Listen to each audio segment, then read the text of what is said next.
आदमी ने charging cable निकाली और मुड़कर अपनी चुराई हुई स्पेसशिप में घुस गया। लेकिन जैसे ही वह कॉकपिट में पहुंचा, वो हैरान रह गया। अंदर के कंट्रोल पैनल में उसे कुछ भी समझ नहीं आ रहा था। यहाँ तक कि उसे ये भी नहीं पता था कि पावर बटन कहाँ है। बहुत देर तक ढूंढने के बाद जब वो सीट पर बैठा तो उसे पता चला कि स्पेसशिप पहले से ही ऑटोमेटिक स्टार्ट मोड में है। उसके सामने एक बहुत ही कॉम्प्लेक्स कंसोल था और वो सिर्फ अंदाजे से उल्टे सीधे बटन दबाने लगा। सारे बटन आजमाने के बाद आखिरकार उसे इग्निशन बटन मिल गया। वो आराम से उड़ना चाहता था। तभी पूरी स्पेसशिप की लाइट जल उठी और सीधे बेस का अलार्म बजने लगा। मीटर तेजी से चमकने लगे, मशीन हिलने लगी और थ्रस्टर्स बेकाबू होकर आगे की तरफ जोर मारने लगे। आदमी ने कंट्रोल को कसकर पकड़ लिया और बार बार कहने लगा, प्लीज रुक जा। लेकिन एम्पायर की ये टेस्ट मशीन उसकी एक नहीं सुन रही थी। फाइटर जेट हैंगर में यहाँ वहाँ उड़ रहा था और उसकी सारी गोलियां लगभग खत्म होने वाली थी। स्टॉर्म ट्रूपर्स ऑर्डर मिलते ही वहाँ पहुंच गए और सामने का नजारा देखकर हैरान रह गए। फिर भी उन्होंने बिना सोचे तुरंत अपनी बंदूकें उठाई और अंधाधुंध फायरिंग शुरू कर दी। अब इस आदमी के पास पीछे हटने का कोई रास्ता नहीं था, क्योंकि उसने कोई आम स्पेसशिप नहीं चुराई थी, बल्कि ये बिल्कुल नई टेस्ट मशीन थी। इसका टेस्ट फ्लाइट अगले दिन होना था, पर अब वो इसे जबरदस्ती ले उड़ रहा था। इसका मतलब था कि उसने एम्पायर की आंखों के सामने उनका सबसे कीमती सैंपल चुरा लिया था। लेकिन दिक्कत ये थी कि उसे अभी तक ये मशीन समझ में नहीं आई थी। गनीमत थी कि फायर करने वाला बटन आसानी से दिख रहा था। मशीन से गोलियों की बारिश होने लगी और बहुत सारे सैनिक वहीं ढेर हो गए। अब गोदाम में सिर्फ एक मिसाइल शूटर ही बचा था। आदमी ने तुरंत एंटीशिप मिसाइल निकाली, उस सैनिक को लॉक किया, लेकिन मिसाइल लोड होने के बाद भी किसी तरह फायर नहीं हो रही थी। उसने फिर से सारे बटन उल्टे सीधे दबा दिए। जब उसने वापस सिर उठाकर देखा तो वो सैनिक हवा में उड़ चुका था। इसी मौके का फायदा उठाकर उसे एक आइडिया आया। उसने तुरंत अपनी सारी मिसाइलें फायर कर दी और बेस के दरवाजे को पूरी तरह से उड़ा दिया। फिर अपनी सारी गोलियां बरसाकर एक रास्ता बनाया और स्पेसशिप को सीधा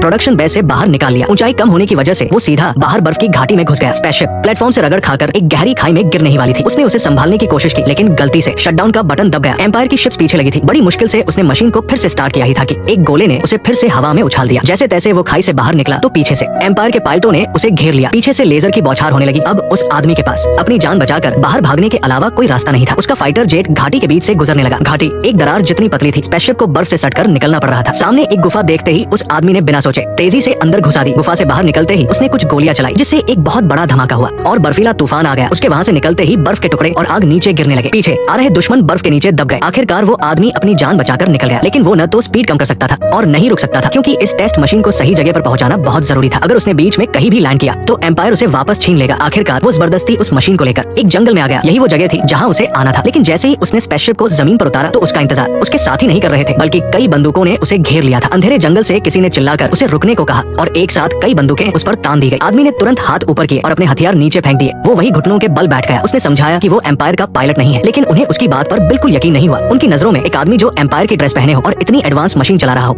वो दुश्मन ही लगता है। लेकिन इस वक्त उसे अपनी नहीं बल्कि इस बात की फिक्र थी कि उसका साथी पायलट ओको कहाँ है, क्योंकि अब ओको को ही इसे आगे ले जाना था। ये टेस्ट मशीन असल में उसे नहीं चलानी थी, लेकिन सामने वाले ने